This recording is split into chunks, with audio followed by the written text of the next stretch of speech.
नमस्कार, मी नितीन मेमाने, पदवीधर शिक्षक, जिल्हा परिषद प्राथमिक शाळा पांडे, तालुका भोर, जिल्हा पुणे. आज आपण शून्याची ओळख हा घटक पाहणार आहोत. नमस्ते बालमित्रांनो. नमस्ते सर. आत्तापर्यंत आपण 1 ते 9 अंक कसे लिहायचे, 1 ते 9 अंक किंवा त्या वस्तू कशा मोजायच्या हे आपण पाहिलेलं आहे. आज आपण शून्याची ओळख करून घेणार आहोत. तुम्हाला वस्तू कशा मोजायच्या हे माहिती आहे ना? हो. चला तर आपण आता काही वस्तू मी आणलेल्या आहेत त्या आपण मोजूयात. चालेल?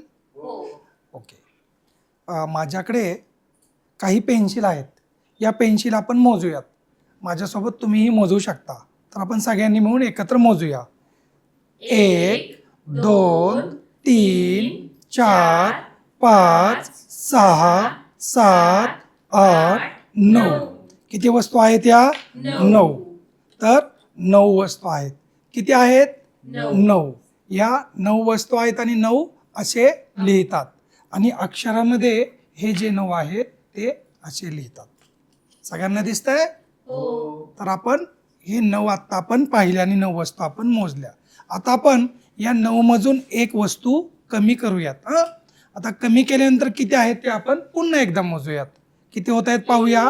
1 2 3 4 5 6 7 8. किती झाले सगळ्या वस्तू? 8. तर हे आहेत 8. किती आहेत हे? 8. सगळ्यांना दिसतंय? 8. आणि हे 8 आहेत ते आपण अक्षरामध्ये असे लिहितो. वाचा सगळ्यांनी. 8. ओके. आता आपण यातली अजून एक वस्तू कमी करूया. आता का यातली एक वस्तू मी बाजूला काढली म्हणजे आपण कमी केली. आता मोजूया. 1 2 3 4 5 6 7. किती आहेत या सगळ्या वस्तू? 7. ओका. किती आहेत? 7. या वस्तू ज्या आहेत त्या मी एक अगोदर काढली त्या झाल्या सगळ्या 7. ओके. आणि हे 7 असे लिहितात. 7 कसे लिहितात? 7. ओके. आपण आता यातली एक वस्तू कमी करूया. केली मी कमी? ओके. आता कमी केल्यानंतर आपण या राहिलेल्या वस्तू मोजूया. 1 2 3 4 5 6. किती आहेत या वस्तू? 6. आणि हे जे 6 आहेत ते असे लिहितात बघा. सगळ्यांना दिसतंय? 6. किती आहेत हे? 6. आणि हे 6 अक्षरामध्ये असे लिहितात. 6. काय लिहिले? 6. या वस्तू किती आहेत? 6. आता आपण या वस्तू मोजूयात आणि यातली एक वस्तू आपण कमी करूयात. आता एक वस्तू आपण कमी केली. आता किती राहिल्या पाहूया. 1 2 3 4 5. किती राहिल्या वस्तू या? 5. सगळ्यांना माहिती आहे 5 कसे लिहितो आपण? 5. किती आहेत हे? 5. आणि हे 5 अक्षरामध्ये असे लिहितात. 5. ओके. आता या 5 मधली परत आपण एक वस्तू कमी करूया. एक वस्तू मी कमी केलेली आहे. आता एक वस्तू कमी केल्यानंतर किती राहिल्या? 1 2 3 4. किती झाल्या? किती वस्तू राहिल्या या? 4. हे आहेत 4. किती राहिल्या वस्तू? 4. आणि हे 4 आपण अक्षरामध्ये असे लिहितो.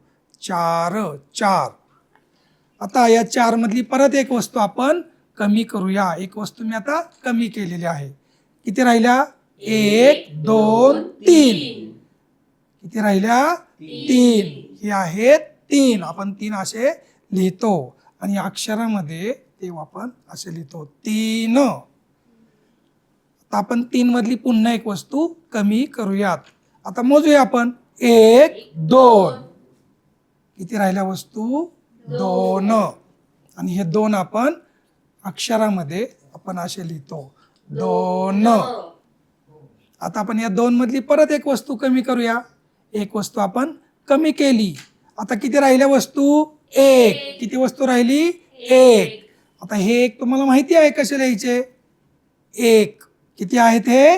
1. आणि हे 1 आपण असे लिहितो. 1. आता आपण एक वस्तू काय करूया? कमी करूया. आपण ही एक वस्तू कमी केली. किती वस्तू राहिलेल्या ताटामध्ये? काहीच नाही. म्हणजे किती? काहीच नाही म्हणजे त्याला आपण म्हणतो शून्य. काय म्हणतो? शून्य. आणि याला आपण असे हा शून्य आपण असा लिहितो. असा गोल लिहितो, त्याला म्हणतात शून्य. शून्य म्हणजे काय? काहीच नाही. काहीच नाही म्हणजे शून्य. तर आता आपल्याला कळालं की शून्य म्हणजे काहीच नाही. तर आपण आता ह्या पुढच्या वस्तू मोजूयात. आता हे आहेत मार्कर पेन. हे मार्कर पेन किती आहेत ते आपण पुन्हा मोजूया. 1 2 3 4 5 6 7 8 9. किती मार्कर पेन आहेत? आहे 9. आता 9 मधला एक पेन आपण कमी करूयात. किती राहिले? 1 2 3 4 5 6 7 8. 8 राहिले. आता या 8 पेन मधला एक पेन आपण पुन्हा कमी करूया. आता किती राहिले? 1 2 3 4 5 6 7. 7 पेन राहिले. या 7 पेन मधला एक पेन आपण कमी करूयात. आता आपण हे पेन मोजूयात. 1 2 3 4 5 6. हे आहेत 6. आणि तुम्हाला माहिती आहे 6 कसे लिहायचे. तर या 6 मधला एक पेन आपण कमी करूयात. कमी केल्यानंतर किती राहिले मोजूयात. 1 2 3 4 5. आता 5 पेन राहिले. 5 मधला आपण एक पेन कमी केला. आता किती राहिले बघा. 1 2 3 4. किती पेन राहिले? 4. तर 4 मधला एक पेन आपण कमी केला. आता किती राहिले? 1 2 3. आता 3 मधला परत आपण एक पेन कमी केला. आता किती राहिले? 1 2. आता 2 मधला पुन्हा एक पेन आपण कमी केला. आता किती राहिले सांगा? 1. किती पेन राहिला? 1. आता हा एक पेन आपण पुन्हा कमी करूया. आता पहा या ट्रे मध्ये किती पेन राहिले? शून्य. निखिल म्हणतोय शून्य आणि समीना म्हणते काहीच नाही. म्हणजे शून्य आणि काहीच नाही म्हणजे काय? दोन्ही एकसारखेच आहे. शून्य म्हणजेच काहीच नाही. जेव्हा आपल्याकडे काहीच उरत नाही तेव्हा त्याला म्हणतो आपण शून्य. हे शून्य आपण कसे लिहितो? असे लिहितो शून्य. चला तर मग आज आपण शून्याची ओळख करून घेतली. शून्य म्हणजे काहीच नाही. जेव्हा काहीच उरत नाही तेव्हा त्याला आपण म्हणतो शून्य. धन्यवाद.